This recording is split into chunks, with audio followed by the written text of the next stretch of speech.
Aduh, aduh, Bung Rocky, kita ngelanjutin ya ngobrol hari ini. Tadi pagi kita ngomong soal keberantakannya koalisi, jadi calon-calon bakal koalisi gitu lah, belum belum jadi koalisi.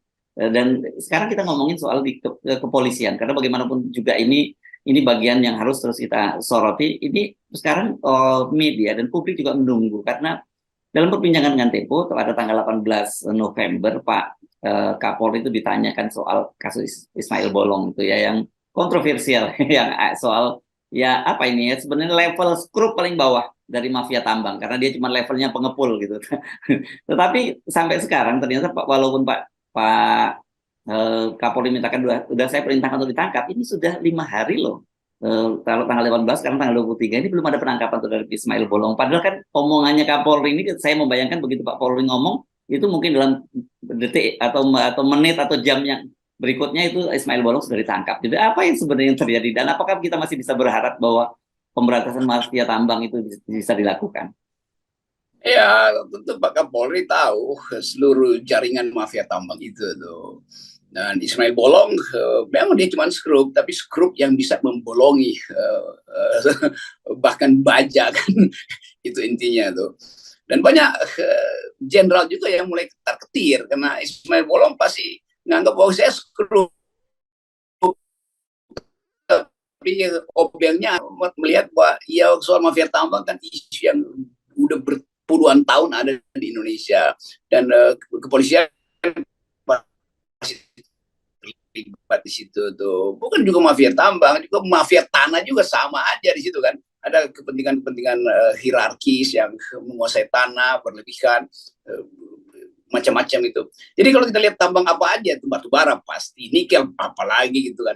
Jadi Ismail Bolong ini menyimpan ya dia cemas juga, tapi dia merasa iya gue memang cuma skrup kok, kenapa mesti gue yang diuber-uber kan.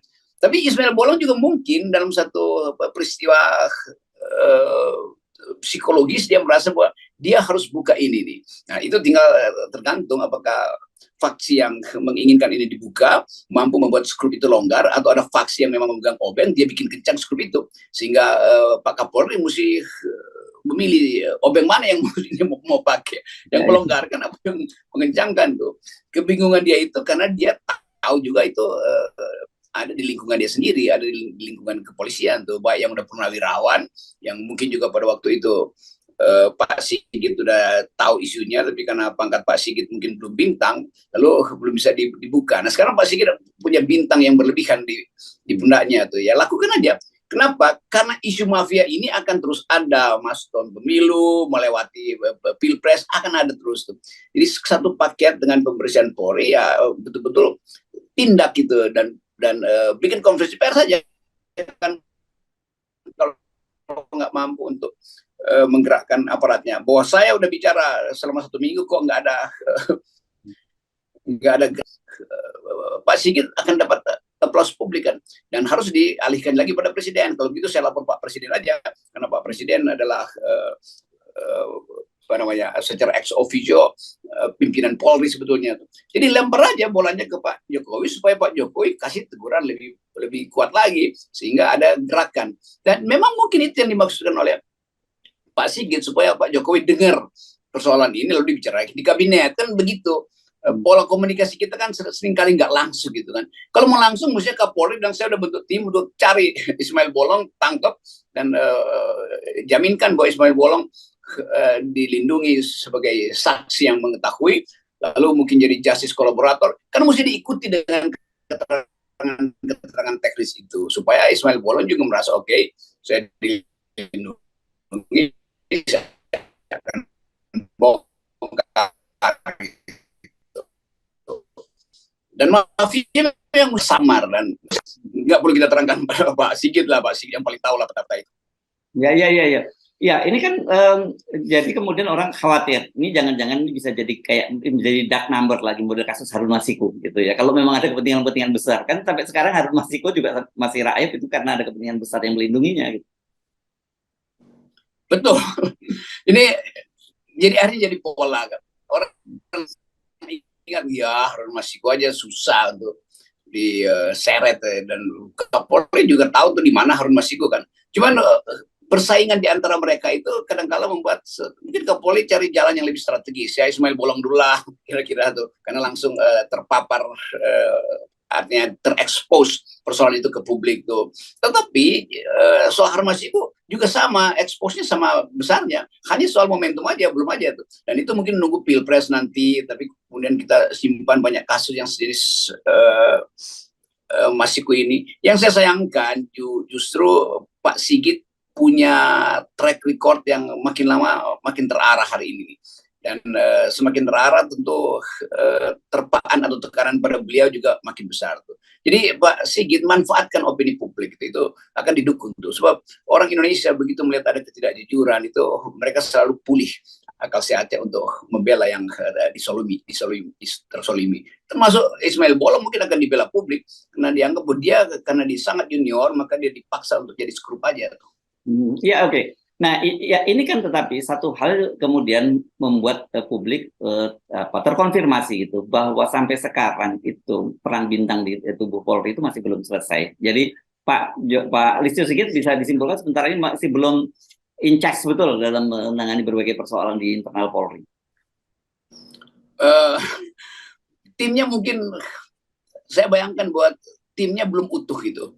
Kan membersihkan Polri harus mulai dari kernelnya, dari intinya tuh, dari bijinya itu, dan itu mungkin belum. Dan karena itu saya baca itu sinyal aja dari Pak Sigit bahwa dia akan serius, dan karena itu minta dukungan publik. Nah sekarang opini publik ada pada Pak Sigit, itu artinya timnya harus dibikin lebih kuat. Jadi kohesivitas di dalam tim intinya Pak Kapolri itu mesti dibangun, termasuk para penasihat yang mungkin aja basa-basi ya susah untuk diganti, diberhentikan itu kan. Jadi itu intinya tuh. Kita percaya bahwa ada sesuatu yang tiba-tiba menyalah di dalam batin Pak Kapolri itu. Dia diminta oleh negeri, diminta oleh sejarah untuk memulihkan, bahkan menghasilkan jenis struktur kepolisian yang baru tuh. Dan itu yang semangat itu yang perlahan-lahan kita baca. Kepercayaan diri Pak Sigit luar biasa akhir-akhir ini bertumbuh bersamaan dengan perlindungan opini publik yang memang membackup Pak Sigit. Itu kesan saya atau analisa saya begitu. Ya, oke. Saya kira kalau gitu sebenarnya akan lebih menarik untuk kita untuk mendalami ya. Mengapa sih terjadi situasi semacam ini di lembaga seperti kepolisian itu? Menurut saya itu jauh lebih penting kita melihat anatominya sehingga kita kemudian lebih mudah memahami mengapa ada perintah seorang Kapolri sampai sudah hampir sepekan belum ada tindak lanjutnya, dan apa yang terjadi kemudian sekarang ini kok seolah saling menyandra di internal kepolisian itu. Itu yang saya terangkan tadi, psikologi Pak Sigit bukan mendua, tapi dia cari momentum di mana eksistensi dia itu tidak hancur hanya karena soal-soal kecil semacam ini. Soal kecil artinya soal membenahi internal. Padahal sebetulnya memang itu soal kecil kan. Kalau kan Pak Sigit tetap Kapolri, dia bisa gusur, dia bisa ganti, siapa aja dia bisa ganti. Dan dia hanya pertanggungjawabkan pada rakyat itu. Jangan pertanggungjawabkan pada partai politik, bahkan jangan pertanggungjawabkan pada presiden. Presiden itu koordinator, tetapi Polri itu value-nya itu ada pada kepercayaan rakyat. Mau presidennya kasih proteksi habis-habisan pada Kapolri, kalau kepercayaan rakyat pada institusi polisi itu hilang, nggak ada gunanya fungsi Kapolri di situ. Lain dalam militer itu nggak perlu ada semacam diskusi buat menghitung konsekuensi etis. Enggak, militer itu memang didesain untuk cepat ambil keputusan, tembak atau tiarap, kan cuma itu tuh. Nah, Pak Sigit lain, dia harus deal dengan rasa keadilan publik, rasa keadilan masyarakat yang mulai tumbuh, bahwa Sigit sebagai Kapolri mampu untuk memberantas berbagai macam mafia yang bersarang di Mabes Polri itu. Kan itu sinopsisnya begitu. Dan mental itu dibebankan pada Pak Sigit, lalu Pak Sigit menghitung tim dia cukup kuatkah untuk menerima dukungan mental itu tuh. Nah itu yang saya anggap tadi Pak Sigit perlahan-lahan, tapi saya kira pasti dia akan menemukan jalannya tuh. Dan sebetulnya sebagai kan tinggal itu yang orang harapkan.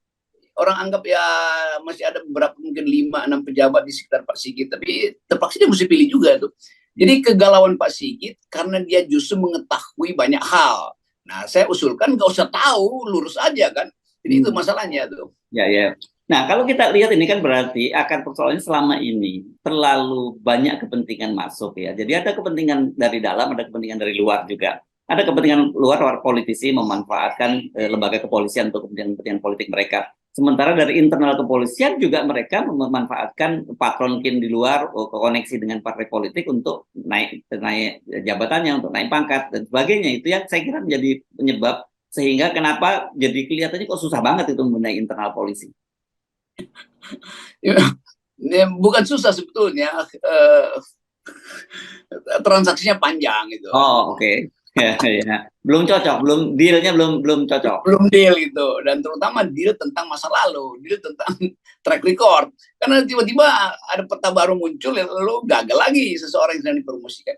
Jadi memang rakyat udah melihat memang di dalam tubuh kepolisian itu yang ya udah hancur sebetulnya, dan memulai dengan puing yang hancur itu yang maksimal bisa dibuat. Kan nggak bisa tiba-tiba ada rekrut akabri yang taruna-taruna yang masih belajar dan mungkin bagus prestasinya 2-3 tahun ini, kan itu kalau masih terlalu jauh tuh. Jadi memang cuma di sekitar situ 3 angkatan di bawah Pak Sigit, 2 angkatan di atasnya, kan cuman mereka aja sebetulnya yang jadi problem kan. Dan problem itu mesti diselesaikan itu. Dan tentu bagian-bagian yang kritis dari kepolisian yang sekarang lagi sekolah itu merasa oke, kami juga menunggu Pak Sigit lakukan pemulihan mental supaya kalau kami setelah sekolah masuk ke Mabes, ke struktur kepolisian, kami nggak lagi dibebani dengan sinisme publik. Kira-kira begitu kan. Saya kenal banyak perwira muda yang menginginkan kalau dia mungkin 3-4 tahun ke depan mulai dapat bintang itu karena belajar bagus di dalam negeri maupun di luar negeri, akan masuk ke kepolisian yang udah bersih. Jadi mereka berharap Pak Sigit tuntun mereka supaya generasi baru Polri ini betul-betul tiba di lahan yang udah ada pupuknya tuh, yang udah disuburkan oleh mata air, dan orang rindu itu. Demikian juga rakyat menginginkan satu waktu akan terjadi pemulihan citra pada polisi itu. Ya, jadi sebenarnya apa yang terjadi pada kepolisian itu cermin juga terjadi pada negara kita ya, Bung Rocky, dan perlu proses panjang, perlu kemauan yang kuat, dan juga itu saya kira kemauan kita bersama gitu untuk memang berubah gitu. Betul, memang ini mesti agak sabar itu. Kita sabar karena polisi lagi diaduk-aduk dan nggak boleh ada satu semen pun yang tercecer. Harus bersih itu adukannya supaya kita lihat bangunan polisi itu betul-betul bukan mewah tetapi indah gitu. Kalau mewah mungkin berlebih, kalau mewah itu bisa dibuat oleh mafia juga jadi mewah kan. Tapi indah dan adem bagi rakyat. Jadi kembalikan value itu pada keinginan rakyat untuk melihat keadilan dan ketertiban yang masuk akal, bukan ketertiban yang dibikin heboh lalu dikendalikan kembali. Jadi ketertiban rakyat itu terjadi justru karena penghargaan dia pada aparat kepolisian. Ya, ya. Tetapi yang jadi kita mempersalahkan kan gitu, Pak. Tadi Anda sampaikan bahwa Pak Sigit itu mengharapkan momentum dukungan dari publik, dan sekarang dukungan dari publik itu sangat besar sekali. Publik sangat menginginkan agar polisi itu menjadi sebagai institusi Polri yang bisa lebih dipercaya gitu. Dan ini harusnya betul-betul memang dimanfaatkan karena momentum semacam ini namanya juga momentum, belum tentu datang kembali. Nah itu istilah itu tepat, momentum. Jadi Pak Sigit pastikan, dan saya dukung itu, momentumnya sekarang ada itu. Jangan sampai dia hilang lagi tuh, dan Pak Sigit akan kehilangan reputasi. Masih panjang karir saudara Listio Sigit sebagai Kapolri, dan bahkan sebagai orang yang akan diingat sebagai pemikir bangsa itu, pemikir kenegaraan, pemikir keadilan sosial tuh. Jadi bayangkan aja bahwa sejarah berpihak pada Kapolri hari ini. Itu bukan doa kita, tapi itu keinginan kita untuk melihat terwujudnya harapan itu. Ya, jadi artinya kalau sedang besi itu, kalau dalam istilah itu besi sedang panas itu harus ditempa gitu. Kalau lewat sudah mendingin lagi akan lebih susah lagi. Nah, itu dapat ya istilahnya, tempahlah besi ketika dia masih panas gitu. Yes. Kalau udah dingin nanti ditempa oligarki itu jangan. Dan kita mensupport besi yang ditempa itu dengan semangatnya 0%. Ya, itu tempa dengan semangat demokrasi dasar 0%. Yes. Thank you, Bung Rocky.